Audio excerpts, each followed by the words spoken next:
puede haber otro caso y puede haber muchos otros casos más, ¿sí? Y se puede incluir la sentencia de default. No siempre se incluye, pero está bueno porque la sentencia de default lo que hace es como englobar todas las cosas que pudieran quedar libradas al azar, ¿sí? Todos los casos que no considero en esta parte. Bueno, nada, ya les digo, es fácil y ustedes lo pueden ver y lo pueden entender tranquilamente. El if y el switch, entonces, ejecuta y se va para abajo, no vuelve a iterar. En cambio, tenemos iteraciones que están concentradas en el while y en el for. Y acá, bueno, otra vez lo mismo que trabajamos en Python. Cuando necesitamos repetir a través de una condición, usamos el while. Tenemos el while, condición, y la sentencia o el bloque, ¿sí? Y también tenemos el for, pero el for, a diferencia del while, lo voy a utilizar solo cuando sé qué cantidad de veces voy a iterar, ¿sí? Entonces esa es la gran diferencia, ¿está bien? A diferencia de Python, los que hicieron Python en el cuatrimestre pasado, el while no puede tener un else. ¿Se acuerdan que el while, como el if, podía tener un else? Bueno, en este caso no, lo cual está bueno porque en realidad no le sumaba nada, sinceramente. Acá hay un ejemplo, no van a tener dificultad en entenderlo. Ahora sí, lo que hacemos es, voy acá, otra vez. Si tenemos el while, nos permite iterar de 0 o más veces. ¿Eso qué quiere decir? Que va a entrar al while si esta condición se cumple. Supongamos que esta condición se cumple al menos una vez y entonces lo va a ejecutar este bloque. Pero si nunca se cumple, porque ya en la primera vuelta esta condición se cumple, puede ser que no itere nunca, ¿sí? Así funciona el while. Tenemos el do while. El do while es hacer y después preguntar, ¿sí? Entonces, el do while nos permite iterar al menos una vez, porque la condición justamente, fíjense que está acá, al final. Entonces, ¿cuál voy a usar? Bueno, dependiendo de lo que quiera resolver. Si quiero que al menos se ejecute una vez, voy a optar por el do while. Y si no, voy a optar por el while. Sea el while o el do while, siempre necesito una condición.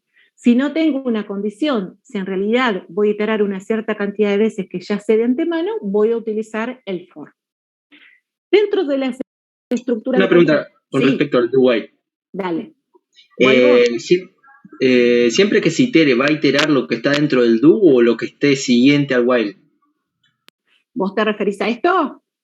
Claro, lo que esté adentro, digamos, del do. Claro. Acá donde dice sentencia está el bloque que contiene, mira, vamos a verlo acá, ¿ves? Acá va a ser el cout y el cin siempre acá adentro, ¿sí? Y cuando esto ya no se cumpla, va a ser este cout. Listo, muchas gracias. Bien. Bueno, el for también es una estructura de control de iteración, es decir, es una estructura de control que voy a utilizar cuando necesite repetir, pero cuando esta repetición sea fija. La sintaxis tiene que ver con inicializar, o sea, desde dónde voy a iterar, poner una condición, es decir, mientras se cumpla eso, y decir el paso, de a una vez, voy saltando de a dos, de a tres, y después pongo la sentencia o el bloque de sentencia. No hablamos de bloque, pero siempre en C++ al bloque lo voy a delimitar con llave de apertura y llave de cierre, ¿sí? Si el bloque tiene una sola sentencia, no es necesario poner la llave de apertura y de cierre. Se entiende que solamente incluye esa sentencia. Pero por ahí, como buena práctica de programador o de programadora, está bueno tener una apertura y un cierre al bloque, ¿sí?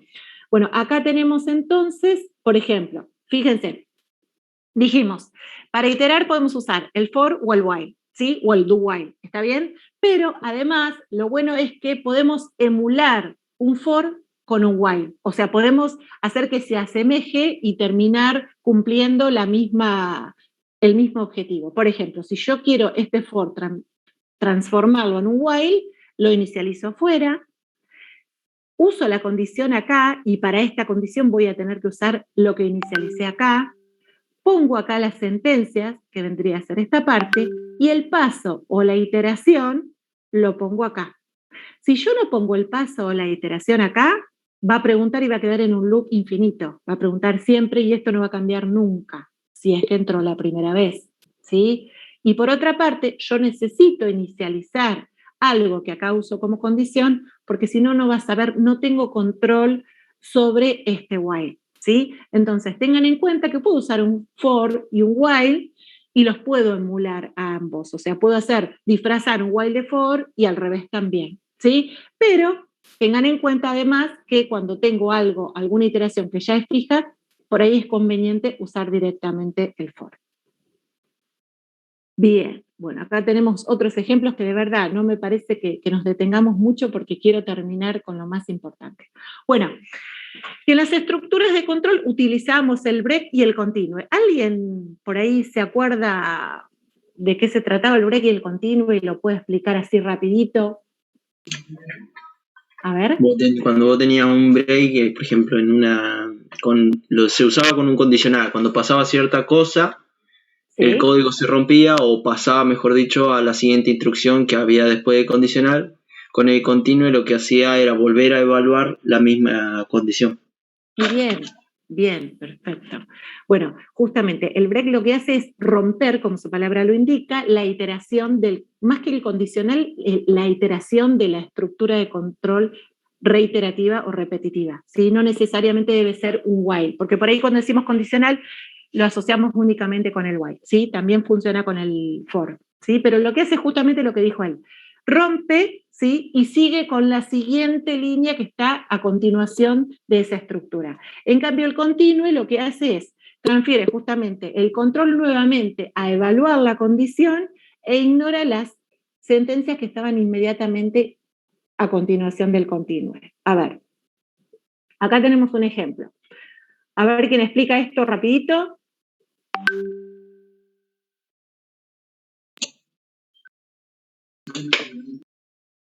¿Qué pasa acá? Itera del 0 al 100, digamos, por todos los números, y si el número es múltiplo de 5 o es múltiplo de 9, termina la iteración. En caso contrario, le suma 12.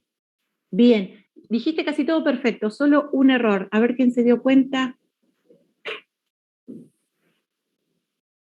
No, si es múltiplo de 5 y múltiplo de 9. Eso, muy bien.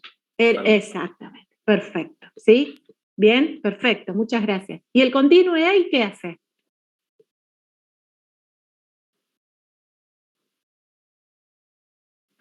No, simplemente hace que no se sume 1 ahí, a la variable i.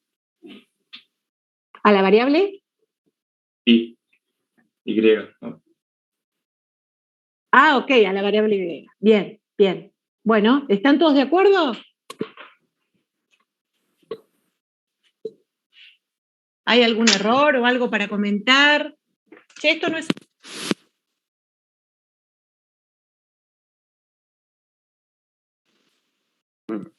Hay un compañero escribió en el chat.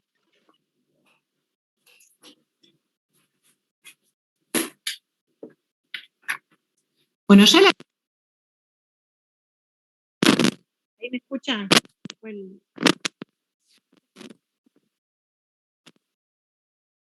Sí, profe, se escucha medio cortado. ¿Mejor? Todavía no. Todavía no. Ahí, a ver.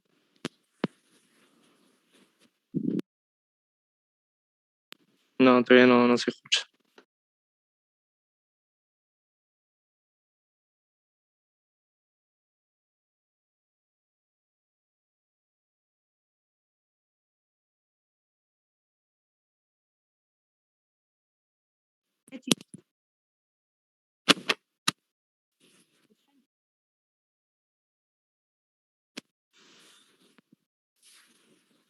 No, profe, no se la escucha.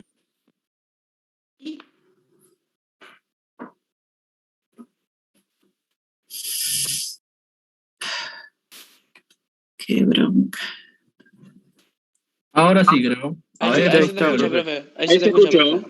¿Ahí se escucha? Ahí Sí, está, sí, se escucha. Sí, ahora sí. Fenomenal. Los escucho medio mal, pero bueno, no importa. Seguimos. Bueno, nada, con el break y el continuo no hay nada nuevo, es todo lo que sabemos de Python, así que no van a tener problema con eso.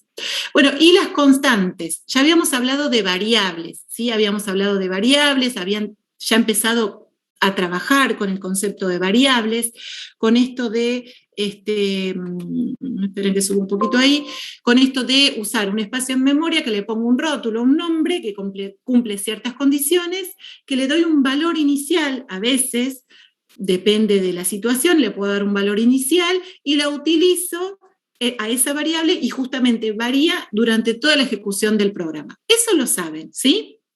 Ahora empezamos con un concepto nuevo, si se quiere, que es el concepto de constantes, en donde uso algo parecido a una variable, pero lo que queremos hacer es que ese valor justamente no varíe, que se quede constante, ¿sí? Entonces, lo inicializo y lo declaro al mismo tiempo porque después no le puedo dar valor, ¿sí? Y lo utilizo con ese valor durante toda la ejecución del programa. ¿Está bien? Fíjense que acá tenemos un error. Bueno, acá tenemos dos ejemplos. Acá declaramos una variable que se llama x, que es de tipo entero, y le doy un valor que es el 10. La inicializo. No siempre las variables es necesario inicializarlas, ¿sí? A veces necesito inicializarlas y otras no, depende. Acá la inicialicé con un valor y después lo que hice fue asignarle otro valor. En este caso no hay ningún problema, no hay ningún error, porque justamente estamos hablando de una variable. ¿Está bien? Sin embargo... Perdón, profe, hay un compañero que está pidiendo entrar. Ok. A ver. Bueno, ahí debería, ya lo admití. Cualquier cosa, decime. Dale, profe. Bueno, gracias. Bien. De nada. Bueno, y acá justamente hay un error porque fíjense lo que hacemos. Declaramos que z es una constante de tipo entero que tiene un valor inicial 20. Hasta ahí está todo bien, ¿está bien? Pero después lo que intenta hacer acá este código es darle un nuevo valor a z. Si bien es el mismo valor, no importa, ni siquiera lo analiza. Simplemente estoy tratando de asignarle un valor a una constante. Y entonces va a haber un error al compilar, justamente porque z es una variable de solo lectura, ¿sí? ¿En qué casos voy a utilizar eso? Bueno, voy a utilizar constantes cuando justamente quiero tener el control de un determinado valor que justamente no quiero que cambie, ¿sí? Y en general, como buena práctica, se puede adoptar que se use el nombre de una constante con mayúscula, también un poco como para que nosotros podamos identificarla fácilmente, ¿sí? Fíjense que acá nuevamente hay un error porque declaré una variable que se llama máximo, que es de tipo entero, perdón, una constante que se llama máximo, que es de tipo entero, pero no la inicialicé. Entonces justamente en algún momento la voy a querer inicializar como acá y va a haber un error, ¿sí? Bueno, bien, esto lo paso porque realmente lo saben y ustedes pueden justamente ver de qué se trata. Bueno, por ejemplo acá, nada, un ejemplo muy sencillo también. Tenemos una función que se llama suma, que retorna un valor de tipo entero, que recibe dos parámetros. Estos parámetros son de tipo entero, se llaman A y B, pero al mismo tiempo son constantes, ¿está bien? Entonces, los valores que almacenen tanto A como B no se pueden cambiar. Entonces, acá lo que hago es retornar la suma de esos valores. Entonces está bien que no retorne que no muestre ningún error, porque justamente lo que hace es sumar, ¿sí? Eso está bien, no pasa nada. Sí. Bueno, profe, sí. Perdón, hay otro chico que acá también dice si no lo voy a aceptar. Dale. ¿Qué pasó con el chico Ezequiel? No sé. Yo lo acepté, a mí no me aparece nada. No, este Ezequiel no trabaja, es un vago. Qué barbaridad. A mí no me aparece nadie que tenga ganas de sumarse. Vea que me sigo. Listo. ¿Ya está? Ah, no, ahí le aviso a ver qué pasó. Porque no tengo a nadie para admitir, ¿eh? Bueno, con respecto a las funciones, ustedes también saben el concepto de funciones, también lo hemos charlado, lo hemos trabajado en el primer cuatrimestre. Tiene que ver justamente con un grupo de sentencias que tiene un determinado objetivo, ¿sí? En donde si yo hago un programa totalmente extenso y plano, es decir, sin funciones o sin bloques, queda algo totalmente poco legible, poco práctico y poco funcional también. Entonces, cuando yo veo que puedo hacer un recorte de un grupo de sentencias que cumplen con un objetivo determinado, puedo incluir todas esas sentencias en una función. El recorte no es arbitrario. Uno no hace, si tengo un programa de 3.000 líneas, bueno, cada 10 corto y hago una función con esas 10 líneas que recorté. Sino que tiene que ver justamente con que tenga un sentido ese recorte, ¿sí? Si yo quiero, no sé, transformar un apellido que estaba todo en minúscula a mayúscula, supongamos, bueno, eso lo puedo delegar como un subproblema en una función, ¿sí? Para usar funciones en C++, bueno, ya por defecto tienen la función principal, que es esta, y el ámbito por defecto es esa también. ¿Pudieron entrar? ¿Pudo entrar este chico que quería entrar a la clase? Sí. Ahí verifiqué si está entre los participantes. Okay. Acá veo otro, bueno, ahí lo admito. Bueno, acá tenemos un ejemplo de otra función. Siempre ponemos el nombre de la función, el tipo de dato que va a retornar y los parámetros que recibiera. No necesariamente siempre tiene que recibir parámetros, pero si así fuera, tenemos que separarlos por coma, poner el nombre, ¿sí? Y poner el tipo de dato que guarda ese parámetro. Recuerden, si se trata de una constante, antes le voy a poner la palabra reservada const, ¿sí? En este caso vemos que son variables. Lo que hace esta función es muy sencilla. Pregunta, si el primer parámetro es mayor que el segundo, retorna el primer parámetro, y si no, retorna el segundo. Pero bueno, lo importante de acá es que ustedes sepan cómo es la estructura de una función. El nombre, el tipo que retorna, por eso cuando yo retorno tengo que verificar que esta A sea de este tipo, que de hecho lo es, y que B también sea entero, que es lo que tengo que retornar, ¿sí? No puedo retornar, por ejemplo, un booleano, sino que tengo que cumplir con esto. El tipo del valor de retorno es obligatorio. En el caso de que se quiera escribir una función que no retorne ningún valor, voy a utilizar la palabra reservada void, ¿sí? Voy a utilizar esa palabra cuando no necesite retornar nada. De repente quiero hacer algo, lo que fuere, no retornar nada o hacer un print, digamos. Bueno, nada, ustedes van a ver algunos ejemplos después, incluso en los ejemplos que me mandaron ya del trabajo grupal, ya la fueron utilizando.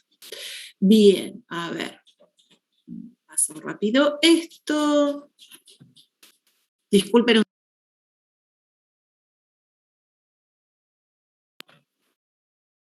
Bien, acá volví. Bien. Bueno. Esto lo paso rápido porque de verdad que lo pueden ver y ya lo saben. Profe. Sí. Yo tuve un problema con el trabajo práctico grupal. ¿Qué te pasó? Contame. Nosotros somos del grupo 7, que ¿sí? Yo te había pasado el enlace con el código, que solamente me faltaban ponerle las estructuras. Sí. Lo que hoy hablé con el profesor a la mañana y me dijo que lo mejor para el trabajo no era usar un go-to. Sí. Que lo mejor era no tenerlo, no sé qué recomendación me das. Yo no me acuerdo puntualmente tu ejercicio, tu solución. A vos fui que te dije que iba a subir la teoría 2, no recuerdo. Sí. Bien, bueno, si querés, después me fijo bien puntualmente en tu solución y te respondo por privado, o más que nada en el grupo, para no perder tiempo ahora que tengo que terminar de explicar esto. ¿Puede ser?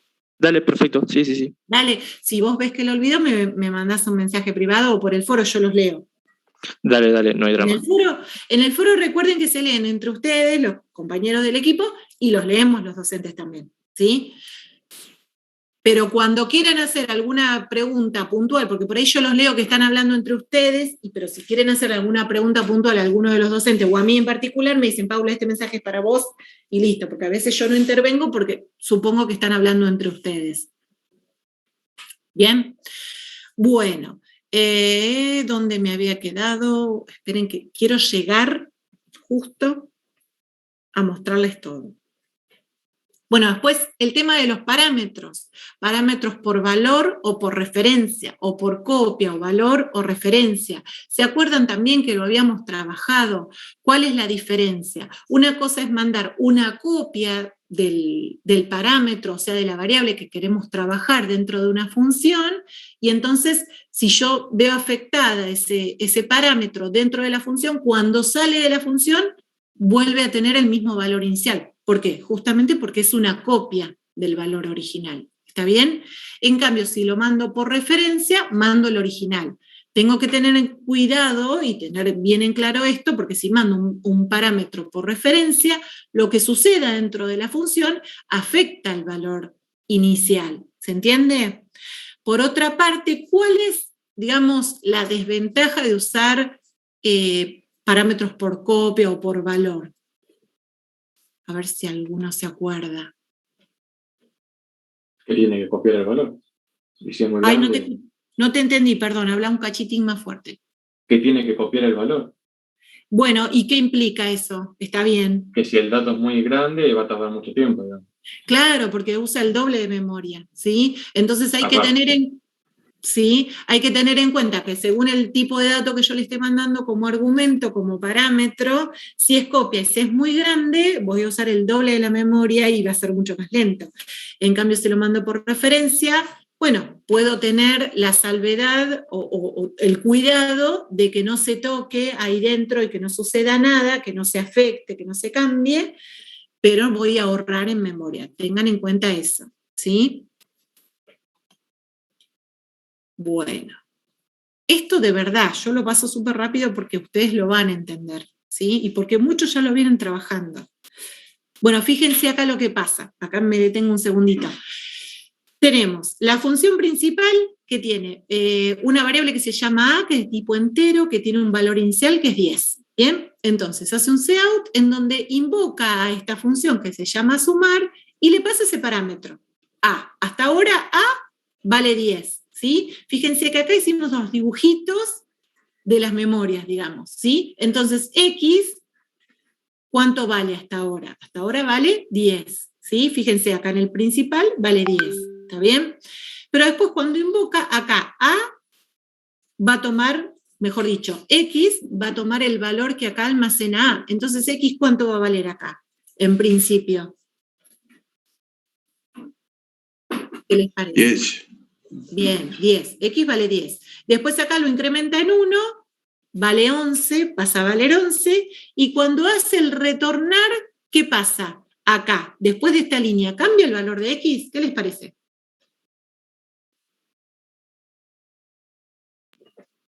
Sí. Contame. El valor no, o sea, A ver, bueno, vamos por el que dijo que sí, que no sé quién es. ¿Quién dijo que sí? No importa, no es una evaluación, estamos discutiendo para entenderlo. Vos decís que cambia el valor de X, X entró valiendo 10. Acá se incrementó en 1, ahora vale 11. Cuando yo hago retornar 11 más 5, ¿el valor de X se ve afectado? ¿Qué te parece?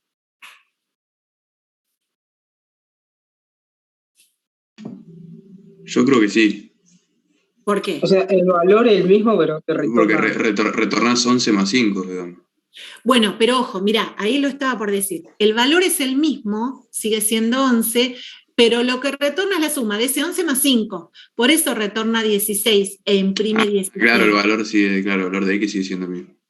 Pero el valor de X sigue siendo el mismo, ¿sí? Sí. Entonces. ¿No pasó a ser 11, X? Pasó a ser 11 acá, pero no 16 cuando le sumé 5, ¿sí? Mirá. Empecemos de vuelta rapidito. A vale 10, ¿sí? A vale 10, en el main vale 10, perfecto. Llama a la función sumar. Bien, entra con X valiendo 10, ¿ok? Después lo incrementa en 1. Entonces, X que valía 10 pasa a valer 11, ¿está bien? Y después retorna ese valor de X que en el ámbito interior de la función sumar vale 11 más 5. 11 más 5 es 16. Entonces, efectivamente retorna 16. Pero X no varió. Sigue valiendo 11 dentro de la función sumar. Ahora, cuando termina la función sumar, que termina con el retornar, vuelve el control a la función principal. ¿Y dónde va? En la función principal va a esta última línea, ¿sí? Que dice cout de A, o sea, imprimí el valor de A. el valor de A sigue siendo 10. ¿Y por qué sigue siendo 10? Justamente porque se trata de un parámetro ¿de qué tipo? ¿Qué tipo de parámetro es este? Constante. Mira, no es constante porque si no diría const. Diría const, int y después x. Claro, aparte, adentro de la función no se podría cambiar, no se podría modificar. Y aparte, muy bien, adentro de la función no se podría cambiar. No es una constante porque no tiene la palabra reservada const y adentro de la función no se podría cambiar. Pero además es un parámetro por valor, por copia, es una copia. Entonces, yo le mando una copia, ¿sí? Y lo que se afecta acá adentro, porque de hecho cambia de 10 a 11, no se ve reflejado acá abajo. Entonces, por eso A sigue valiendo 10. Aún cuando acá lo que hicimos en la función sumar fue incrementar el valor de X en 1. ¿Eso lo entendieron todos y todas? Si hay una leve inquietud o pregunta, yo lo vuelvo a explicar, es muy importante. Yo por lo menos entendí. Bárbaro. Me están hablando, bueno, me están hablando por el chat, pero la verdad que no los leo, cualquier cosa me dicen, ¿sí? Bueno, sigo entonces, ¿sí? Y acá hay parámetros por referencia. Cuando queremos usar un parámetro por referencia, utilizamos esto, este simbolito, el ampersand, ¿sí? Entonces, este parámetro ya no es una copia, es una referencia. ¿Qué quiere decir? Que es justamente el valor original. Para diferenciarlo, fíjense que en este le poníamos el tipo de dato, int, y el nombre de la variable, nada más. Entonces sé que es por copia, por valor. En cambio, cuando lo uso por referencia, le pongo el ampersand acá en el medio. Esto quiere decir que le mando el valor original y todo lo que yo haga acá adentro se va a ver afectado. ¿Estamos? Sí, sí. Bien, no me acuerdo si acá había otro ejemplo. Mira, a ver. Acá hay otro ejemplo. Que es similar al de recién, lo que cambia es que es una variable por referencia, es un parámetro por referencia. Vamos a analizarlo entonces. Tenemos la función principal, tenemos una variable que se llama A y que tiene un valor inicial de 10. Después invoca una función que se llama sumar y le pasa ese parámetro. Le pasa ese parámetro, entonces A, que contiene el valor 10, en este ámbito se llama X, y también contiene el valor 10, pero como tiene este simbolito, sé que lo pasa por referencia, es decir, que pasa el original. Entonces al original le suma 1, pasa a valer 11, y retorna 11 más 5, que es 16. Hasta ahora viene todo igual que en el anterior, retorna el 16, ¿sí? Pero cuando termina la función sumar, vuelve el control a la función principal y hace este cout. En este cout lo que hace es imprimir el valor de A. A es la variable local. Bien, y la variable local ahora, a diferencia del ejercicio anterior, vale 11 y no 10.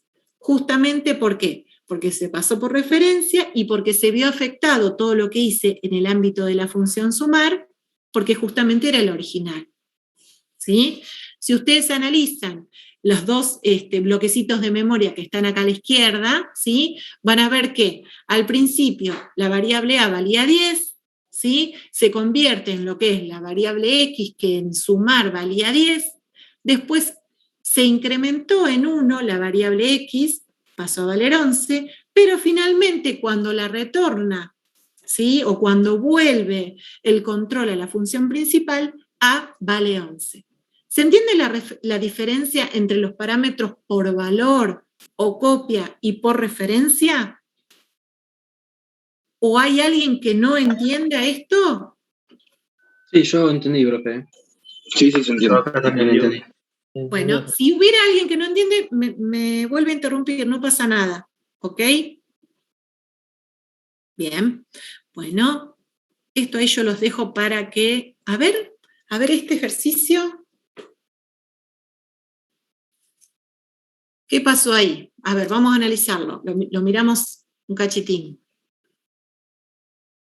Supongamos que esta es la función principal o cualquier otra función que pudiera invocar, ¿sí? A la función esta.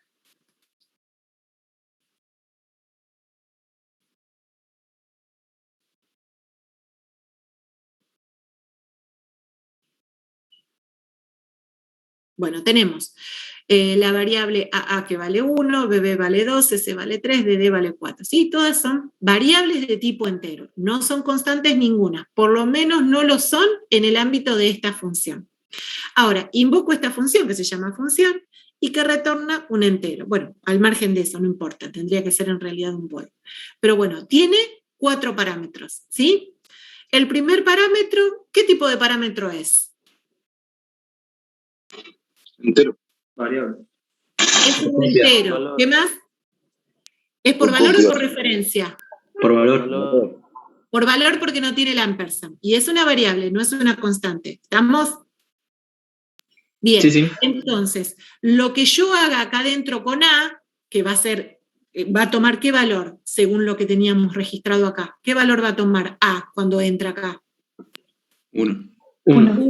Bien. Y después se lo intenta cambiar a 10.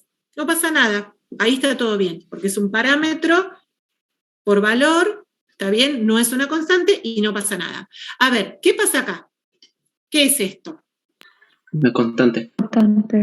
Bien, es una constante. Entonces, por definición, yo no podría cambiar el valor de esa constante, que inicialmente, ¿cuánto vale cuando entra la función? 2. Entonces, cuando ve esta asignación, b igual a más 20, dice, no, acá hay un error, no se puede modificar. ¿Por qué? Porque es una constante. ¿Qué tipo de parámetro es el tercero? Por referencia. Por referencia. Bien, por referencia. Ok, me doy cuenta por el ampersand. Y entonces cuando entra con el valor 3 y cuando lo quiero cambiar, no pasa nada. Pero si yo acá le hiciera un cout de CC, yo acá tengo que hacer, en la función principal, digamos, yo tengo que hacer un cout de CC, no de C, porque CC se llama en este ámbito, ¿sí? Si yo hiciera un cout de CC acá, ¿qué me respondería? ¿Qué valor tiene CC? 30. Bien, 30. Ojo, no tiene 3, porque se afectó, porque se cambió. ¿Por qué? Porque era un parámetro por referencia que se vio afectado, se vio cambiado, modificado en el ámbito de la función. ¿Y qué pasa con esto? Sí, con A retornaría 10, nada más. No cambiaría. ¿Cómo? Con el A, ¿Cómo? ¿Qué retornaría? ¿El 10 o el 1? Si vos haces un cout acá de A, claro, es. Bien, ahí retornaría 10. Perdón. Perdón, me equivoqué. ¿Qué retorna? 1. 1 porque no es de referencia. Exacto, sí. Ah, claro, no se puede modificar, sí. Exacto. No, mira, está bien. Retorna 10, pero si lo querés imprimir por pantalla la variable va a seguir teniendo el mismo valor. Pará, ¿dónde retorna 10? ¿En qué ámbito? En el ámbito de la función. Acá retorna 10. Pero si yo hago un cout acá afuera, va a tener el mismo valor que tenía cuando entró a la función. En este caso A vale 1. Ok, bien. Entonces, justamente que sea por valor, ¿sí? O por copia, no es que no se pueda modificar, se modifica, de hecho acá lo modificaste, pero como es una copia, se ve afectado acá. Cuando sale sigue teniendo el mismo valor original. ¿Estamos? Sí. Bien, ¿y qué pasa acá? No se modifica, ¿no? No se modifica. ¿Y para qué está la referencia? No se modifica, ¿por qué? Está bien que no se modifique, pero ¿por qué? Porque es una constante. Porque es constante. Perfecto. ¿Y para qué está la referencia entonces? O sea, ¿qué sentido tendrá? ¿Qué les parece?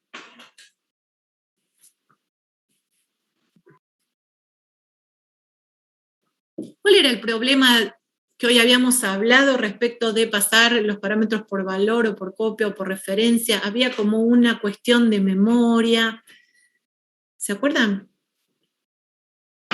Sí, por copia lo que hacía era, como dice el nombre, copiar el valor en otra porción de memoria. Okay. Cuando era por referencia podías modificar la misma variable. Ok, bien. Y si lo pasabas por copia, utilizabas el doble de memoria. Entonces gastabas un poco más, digamos, en términos de memoria y de tiempo de ejecución. En cambio, si acá lo paso por referencia, no gasto el doble porque pasa al original, pero me aseguro de que nadie lo cambie porque lo paso como constante. ¿Sí? Listo. ¿Se entendió eso? Y entonces me largo un error, porque en esta última sentencia que yo digo D es igual a 40, estoy intentando modificar una constante, ¿ok? Entonces me va a dar un error. ¿Está bien? Sí, se entiende. Bien. Bueno, ya tengo que ir terminando. Esto, a ver, sí, ámbito y alcance. Nada, les quedaría ver, yo quiero terminar ahora para mostrarles la actividad que tienen para hacer. Tienen que ver qué es el ámbito y qué es el alcance de un parámetro, de una variable. Bueno, justamente es saber, como les decíamos recién, por ejemplo, en este ámbito A vale 10, pero cuando salgo, AA, que es lo que representa A, vale 1, sigue valiendo 1. ¿Sí? Ese es el ámbito, dónde está afectada, cuál es el alcance de cada parámetro en cada función. ¿Sí? Eso lo pueden ver tranquilos solos. Bueno, les voy a comentar algo. Perdón, ¿alguna pregunta? Que por ahí no les dejé mucho espacio para que me pregunten. Yo tenía una pregunta con respecto a las variables en el ámbito global. Cuando se dice que están en el ámbito global, ¿es afuera de la función int main? Sí, exactamente. ¿Y cuál es la...? Bueno, habrás escuchado o quizá te habrán dicho que tiene que ver con que no es una buena práctica como programador. Sí, lo leí, por eso pregunté. Sí, bueno, en realidad, a ver, no es que esté prohibido, vos lo podés usar, pero hay que tener bien en claro el ámbito y el alcance de cada una de las variables. Entonces, si vos tenés en claro que querés dejar una variable global y después te vas a acordar de no tocarla o que no se afecten todas las funciones en donde participa esa variable, perfecto. Pero por ahí se pierde un poco más el control. Entonces, por ahí, al principio, cuando uno está aprendiendo a programar, no es recomendable usar variables globales. Sin embargo, lo puedes utilizar, ¿sí? Sí, lo entendí, gracias. De nada. Bueno, lo que les quiero mostrar ahora es, vieron que ustedes para aprobar esta asignatura tienen todo el trabajo grupal, ¿sí? Que vienen haciendo en etapas, ¿está bien? Ya les digo, algunos me han mandado algo de código, estuve respondiendo algunas preguntas, sigan mandándome, no hay problema. Pero para el 20 de septiembre vamos a llegar a ver todos los temas que necesitan incluir en esa etapa. Por un lado, a ver, esperen. En la unidad 2 ya agregué la teoría 2. ¿Por qué? Porque había un grupo que hoy me preguntó, no me acuerdo el nombre, perdón, me preguntaban respecto de cómo usar algunas cuestiones que tienen que ver puntualmente con estructuras y con otro tipo de datos, no me acuerdo qué me había preguntado. Bueno, lo que hice fue subir la teoría para quien quiera adelantarse a leerla, la lee, ¿sí? Y puede ya empezar a trabajar en eso. Y alguien me había dicho que suba el TP2. Lo puedo subir, pero de todas maneras no se vayan salteando ejercicios. Y los que van más atrasados no se preocupen, porque en realidad yo esto lo subo para quienes van un poquito más adelantados, por ahí pues son recursantes o porque ya van un poquito más adelantados. Pero después, el resto sigue el cronograma, no pasa nada. El que se quiere adelantar, se adelanta, siempre que vaya resolviendo todos los ejercicios. No dejan de resolver ejercicios. Bueno, acá está la teoría 2, me falta la práctica, que ahora en un ratito cuando corto con ustedes la subo. Y además, lo que les voy a decir es que, entonces, para regularizar la asignatura ustedes tienen que resolver todo el trabajo grupal, pero hay algunas actividades que van a ser optativas y que yo se las doy, se las proveo, y el que quiere resolverlo las resuelve. ¿Qué pasa? Si las resuelven bien, acumulan puntos, y si las resuelven mal o no las hacen, no pasa nada, no hay castigo ni van a desaprobar. Y si aprueban el TP grupal y desaprueban las actividades optativas, no pasa nada. Si aprueban el TP grupal y no aprueban las actividades optativas y no las hacen siquiera, tampoco pasa nada. Pero ¿para qué sirven las actividades optativas? Para darles el beneficio de que a lo mejor utilicen ese puntaje que van acumulando para poder llegar a promocionar la materia, ¿sí? Promocionar la materia quiere decir salvarse de rendir el final. Entonces, llegado a fin de cuatrimestre, noviembre, terminaron de rendir el trabajo grupal, lo aprobaron todo y encima tienen este punto acumulado de las actividades optativas, bueno, vamos a analizar cada caso y vamos a ver quiénes pueden promocionar y quiénes no.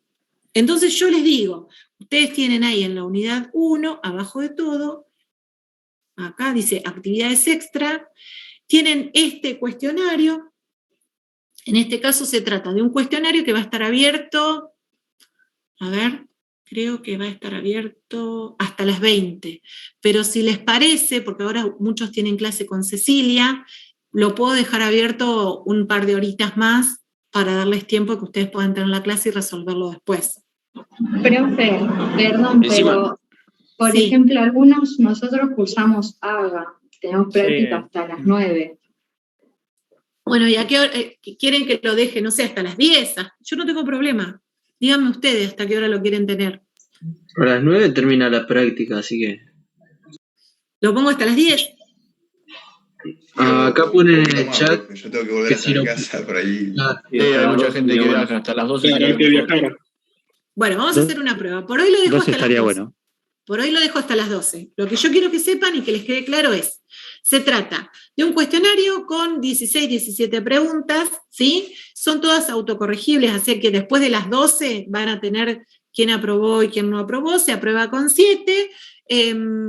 Son preguntas respecto de lo que vimos recién y lo que ya vienen viendo en la práctica, estructuras de control, el uso del break, del continue, bueno, variables y constantes. Es sencillo.